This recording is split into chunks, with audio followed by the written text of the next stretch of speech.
Radhe Radhe. Hi friends, welcome back to my daily blog channel lifestyle ও মোদিতা। কেমন আছো তোমরা সবাই? আশা করছি সবাই খুব সুস্থ আছো, ভালো আছো। আমরাও খুব ভালো আছি। প্রতিটি সুন্দর ব্লাউজের পেছনে থাকে নিখুঁত কাটিং, সঠিক মাপ আর যত্নের স্টিচিং। আজ আমরা তৈরি করছি একটি ক্লাসিক 32 সাইজ ব্যাক বোট নেক ব্লাউজ। শুরুতেই কাপড়ে সঠিকভাবে মার্কিং করা হবে যাতে প্রতিটি লাইন থাকে একদম নির্ভুল। এরপর ধাপে ধাপে কাটিং করে তৈরি করা হবে ব্লাউজের মূল অংশ। তো চলো শুরু করা যাক 32 সাইজের সুন্দর ব্যাক বোট নেক ব্লাউজ তৈরির সম্পূর্ণ প্রক্রিয়া। যে কোনো ভালো ব্লাউজ তৈরির শুরু হয় সঠিক প্রস্তুতি থেকে। কাপড়ের মান, সঠিক মাপ এবং পরিষ্কার মার্কিং, এই তিনটি বিষয়ই একটি নিখুঁত ফিটিংয়ের ভিত্তি। তাই কাজ শুরু করার আগে সব মাপ আরেকবার মিলিয়ে নিতে হবে। ধৈর্য নিয়ে কাজ করলে ফলাফলও হবে অনেক সুন্দর। এখন শুরু হচ্ছে মার্কিং ও কাটিং। প্রতিটি লাইন যতটা সম্ভব পরিষ্কারভাবে আঁকতে হবে এবং কাটিংয়ের সময় কাপড় যেন নড়ে না যায় সেদিকে অবশ্যই খেয়াল রাখতে হবে। ব্যাক নেকের কার্ভটি ধীরে ধীরে কাটতে হবে, কারণ এই অংশটাই ব্লাউজের সৌন্দর্য সবচেয়ে বেশি ফুটিয়ে তোলে। ছোট্ট একটি ভুলই নেকলাইনের শেপ পরিবর্তন করে দিতে পারে, তাই সময় নিয়ে কাজ করতে হবে। এবারে এক এক করে টাক্স পয়েন্টগুলো পয়েন্ট করে নিচ্ছি। এখানে সমস্ত মাপ আমি স্ক্রিনে শেয়ার করে দিচ্ছি যাতে তোমাদের একটু অংশে বুঝতে অসুবিধা না হয়। এইবার 0.5 ইঞ্চ মাপ নিয়ে শোল্ডারটা ডাউন করে দিলাম, দুই সাইডটা।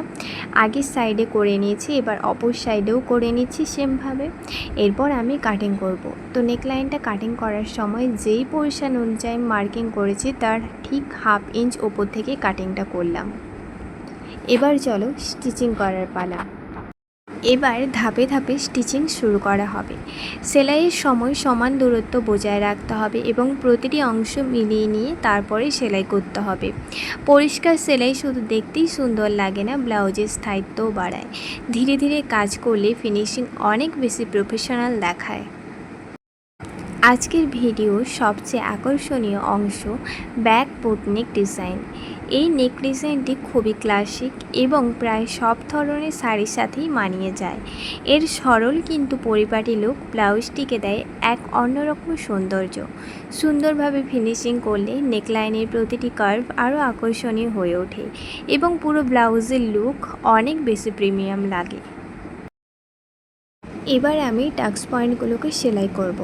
তো সেলাই করার আগে আমি ফোল্ড করে নিলাম। ফোল্ড করে নেওয়ার পর নিচের দিকটা একটু চওড়া এবং ওপরের দিকটা একটু সরু করে ডবল সেলাই দিয়ে আমি টাক্স সেলাইটা সম্পূর্ণ করলাম। সেমভাবে অপর দিকটাতেও আমি টাক্স সেলাইটা এই যে দেখো এইভাবে করে নিচ্ছি। এটা যেহেতু বোট নেক তার জন্য টাক্সটা একটু বেশি লম্বা হলে দেখতে ভালো লাগে। এই যে আমার টাক্স সেলাই হয়ে গেছে।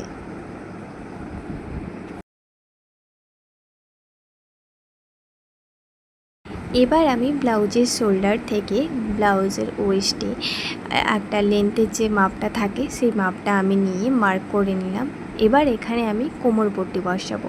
কোমর পট্টি বসানোর জন্য আমি ব্লাউজের ফেব্রিকটা ইউজ করছি। এখানে তোমরা দেখতে পেয়েছো আমি পুরো ব্লাউজটাই কিন্তু সম্পূর্ণ কটনের রেখেছি।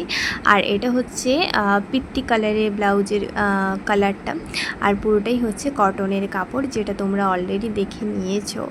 আর এটাতে আমি কোনো লাইনিং দিইনি, আমি জাস্ট নর্মাল কাপড় দিয়েই ব্লাউজটা তৈরি করছি। এটা একদম বাড়িতে পরার জন্য পারফেক্ট। প্লাস তোমরা অফিস ওয়্যার, স্কুল ওয়্যার কিংবা ডেলি ওয়্যারের জন্য এটি অবশ্যই ট্রাই করতে পারো। আর আমার ব্লাউজের কোমর পট্টিতে চাপ সেলাই দেওয়া হয়ে গেছে।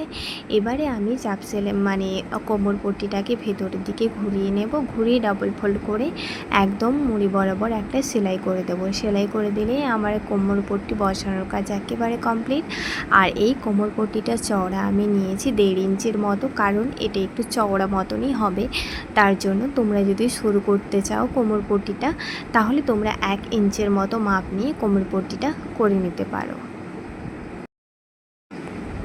সব ধাপ সম্পূর্ণ হওয়ার পর তোমরা দেখতে পাবে একটি সুন্দর পরিষ্কার ফিনিশিংয়ের 32 সাইজ ব্যাক বোট নেক ব্লাউজ।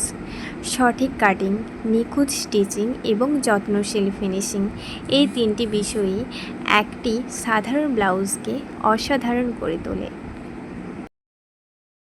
ভিডিওটি যদি তোমাদের ভালো লেগে থাকে তাহলে একটি লাইক করে দিও এবং কমেন্ট করে জানাও পরবর্তী কোন ব্লাউজ ডিজাইন দেখতে চাও। কাটিং অ্যান্ড স্টিচিং এর নতুন নতুন ভিডিও পেতে লাইফস্টাইল মৌদিতা চ্যানেলটি অবশ্যই সাবস্ক্রাইব করো এবং নোটিফিকেশান বেলটি অন করে রেখো। আজকের মতো এখানেই শেষ। সবাই ভালো থেকো, সুস্থ থেকো। দেখা হচ্ছে আবার পরবর্তী ভিডিওতে। তোমরা কিন্তু অবশ্যই কমেন্ট করে জানিও যে ব্লাউজটা তোমাদের কেমন লেগেছে এবং এর পরের ভিডিওতে তোমরা কোন ধরনের ডিজাইন, কোন ব্লাউজের ওপর এবং কত সাইজের ওপর দেখতে চাও। অবশ্যই কমেন্ট করতে ভুলো না আর আমাদের চ্যানেলটা সাবস্ক্রাইব করে রেখো। আজকের মতো এই পর্যন্ত। রাধে রাধে, হরে কৃষ্ণ।